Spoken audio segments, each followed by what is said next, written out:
Ouens, ek wil baie graag net met julle iets gedeel het. Iets wat hier my beursie is, nê.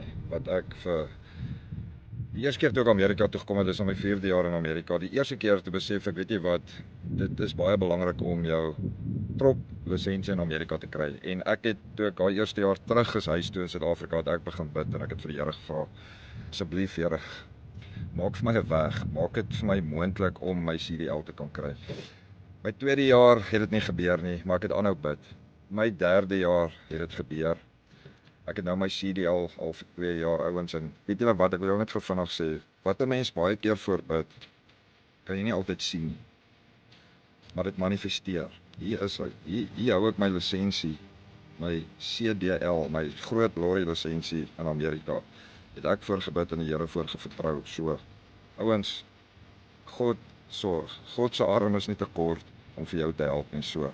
Moenie quit nie. Don't quit on our Savior. Die Here sal sorg.